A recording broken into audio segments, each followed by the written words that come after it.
Okay, taking stress. Let's check that out. Okay, taking stress. Your character takes stress when they fail at a test, challenge, or contest. The size of the stress die is equal to the effect die of the opposition pool. Whoever inflicted the stress die on you gets to choose what type of stress it is based on the nature of the test, contest, or challenge. The narrator can also step up one of your existing stress dice when you roll a hitch, and they activate it. If you don't have any stress dice, the narrator can inflict one on you at d6.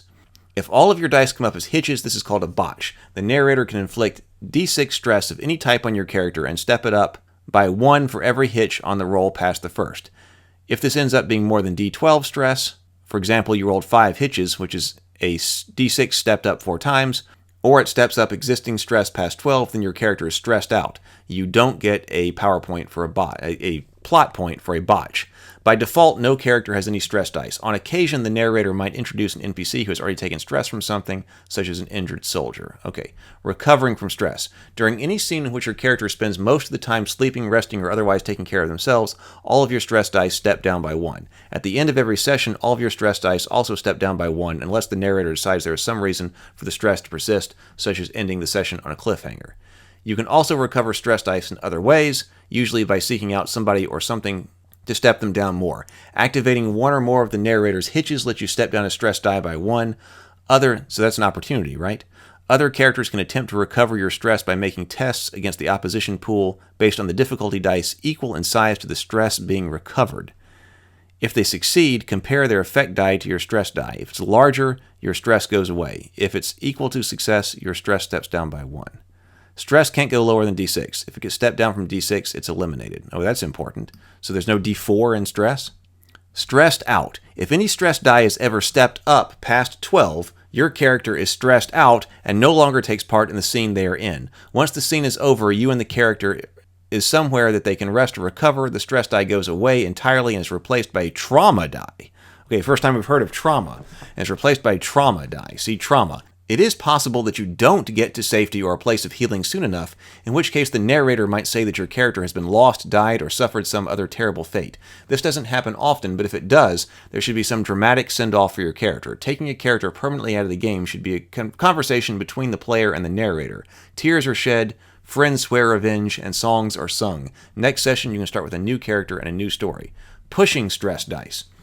You can choose to have your character shoulder through their pain and suffering and use it as a motivator rather than a setback. To do this, spend a plot point and add your stress die to your own pool for that test, contest, or challenge, rather than adding it to the opposing dice pool. Oh, that's interesting.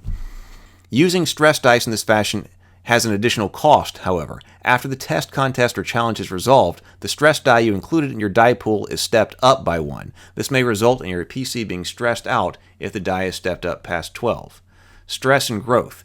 Anytime you fully recover stress, you add the stress die to a pool of dice called your growth pool. You add to your growth pool until the end of a session, at which point you use it to grow your character, modify your special effects, trait ratings, and so forth. Just taking stress isn't enough for growth. You need to get rid of it. The die you add to your growth pool is equal to the highest die you had of that type of stress. If you take anxious D10 in the session and later reduce it to D8, and then recover it completely, the growth die you add is D10. So you have to remember that. I was like, oh, so you can't just completely remove it. I guess if you're using physical dice, you're going to have to write that down or otherwise keep track of that in some case. The Tales of Xadia, the Dragon Prince role-playing game handbook will have more information about learning from your hardships. Okay, let's see about trauma. Trauma is like long-term stress. Anytime a PC's stress is stepped up past D12, they're stressed out of the scene that they're in, they gain D6 trauma of the same type of stress that just increased. Trauma functions like stress, but is much harder to recover. During any scene in which your character is stressed out and has taken trauma, additional stress of that same type of your character goes directly to the trauma of that type. This won't happen often. You're already out of the scene, after all, but it might occur under some circumstances. Once trauma is stepped up beyond D12, your character is permanently out of options. They're dead, hopelessly incoherent, lost to their own psyche, or whatever seems most appropriate. If the next scene is one in which your PC can be taken care of or allowed to recuperate, your character's stress is reduced to 0, but the trauma remains at the level it was at the end of the previous scene. Recovering trauma requires somebody else to make tests to help you. This works like recovering stress, but the effect die isn't used as follows. If the player beats the difficulty, the trauma is stepped down by 1. If the player fails to beat the difficulty, the trauma does not get any better or worse. The player can't try to recover the trauma again until time passes, although another friendly character might try to help.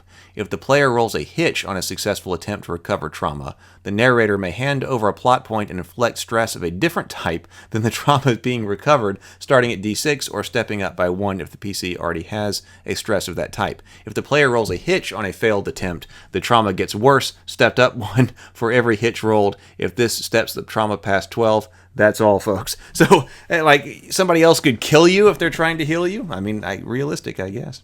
Okay, now we're getting to running the game, and I think I'm going to stop right there. I've been going for quite some time. I like this. I'm very interested in it. I like what I'm reading for the Cortex system, and it also does seem like it might fit the world of Xadia and Dragon Prince pretty well, and I'm interested to know how it plays, how it runs, and how it could be used for other things.